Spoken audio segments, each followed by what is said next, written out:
Selamat siang buat kita semua. Siang, Miss. Sebelum kita mulai pelajaran, semuanya hadir? Hadir, Miss.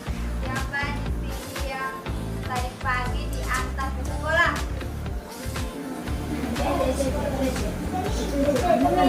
Aku. Bagus. Baik anak-anak, materi pembelajaran kita hari ini ialah cerita fabel. Siapa yang tahu? Siapa yang pernah dengar cerita fabel? Enggak ada? Apa cerita fabel? Cerita tentang binatang. Betul, tepuk tangan.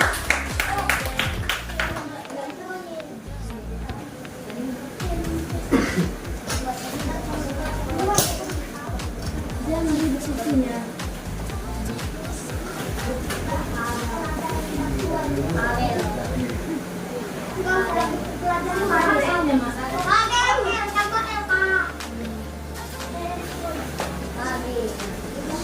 Jadi anak-anak, cerita fabel adalah cerita tentang kehidupan binatang yang berperilaku seperti manusia. Cerita fabel memiliki 5 ciri-ciri, yaitu tokoh yang berupa binatang yang wataknya menyerupai manusia. Yang kedua ialah alur ceritanya sangat singkat dan sederhana. Yang ketiga, karakter tokoh ada yang baik dan ada yang buruk. Yang keempat, tema dan pesan moral fabel terkadang dituliskan dalam cerita. Dan yang terakhir, pendahuluan cerita sangat singkat dan tidak berbelit-belit.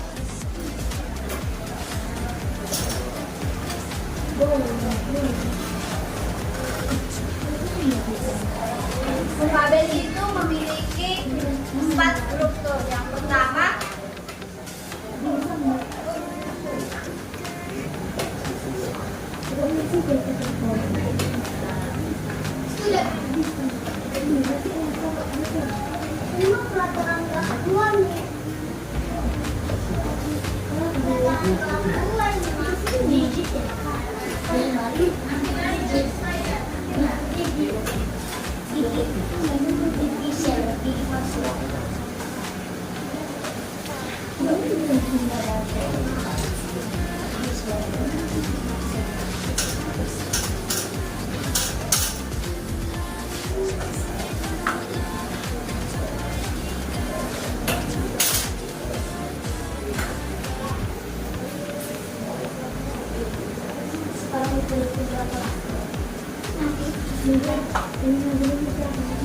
baik anak-anak, struktur fabel yang pertama ialah orientasi.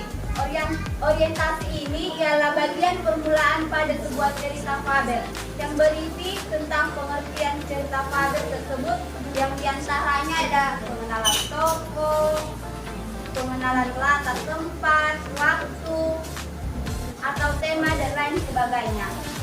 Dan yang kedua adalah komplikasi. Komplikasi adalah klimaks pada sebuah cerita yang berisikan mengenai puncak masalah atau ketika tokoh-tokoh sedang mengalami musibah atau masalah. Yang ketiga ialah resolusi. Resolusi adalah bagian dari teks yang berisi dengan cara pemecahan masalah tersebut. Tokoh menyelesaikan masalah tadi. Dan yang keempat ialah koda. Koda adalah bagian dari terakhir cerita yang berisikan pesan-pesan atau amanat.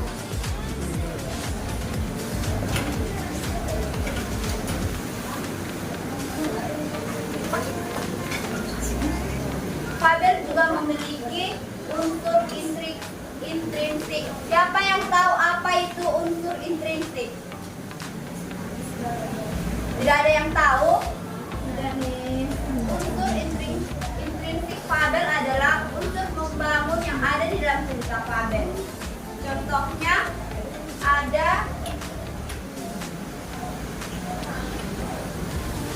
tujuh.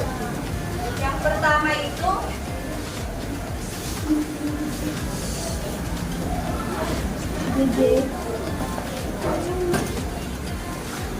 Tokoh. Tokoh adalah peran yang ada dalam suatu cerita atau digambarkan seperti apa karakter manusia atau binatang. Yang kedua ialah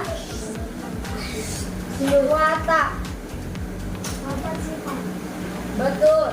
Watak itu ialah yang membedakan karakter lain. Seperti kancil karakternya bijak, harimau karakternya ini, seperti itu. Dan yang ketiga adalah latar.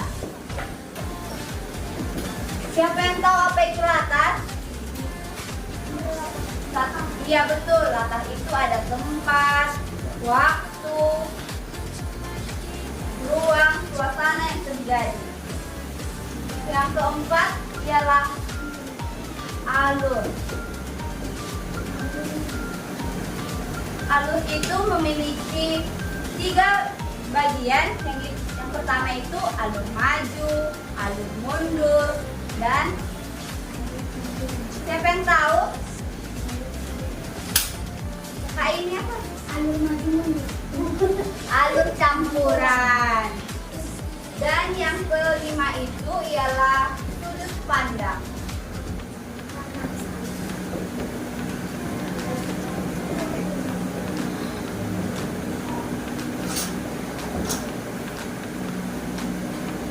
Sudut pandang adalah cara yang digunakan pengarang dalam cerita. Dan yang keenam ialah tema.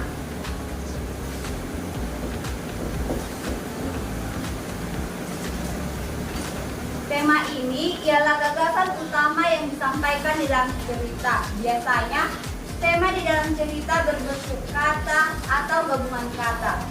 Contohnya seperti keluarga, keutuhan, persahabatan, tanggung jawab, dan lain sebagainya. Dan yang terakhir ialah amanat. Amanat itu nasihat, pesan moral yang disampaikan oleh penulis kepada pembaca ataupun penonton. Jadi setelah itu menjelaskan tadi, apakah anak-anak semua sudah mengerti apa itu fabel? Siapa yang bisa menyimpulkan pembelajaran hari ini tentang pengertian fabel, unsur intrinsipnya? Ayo tunjuk tangan. Makan.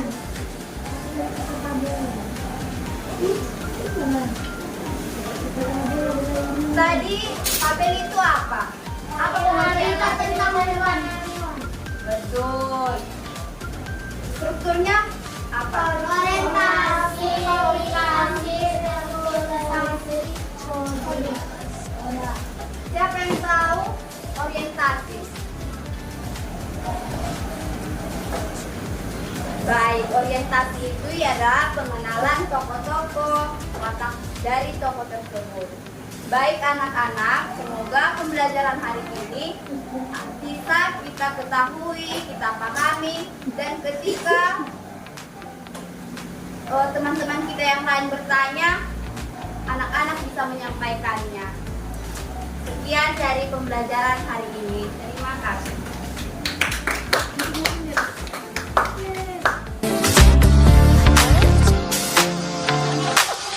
Yeah, I'm not lucky girl.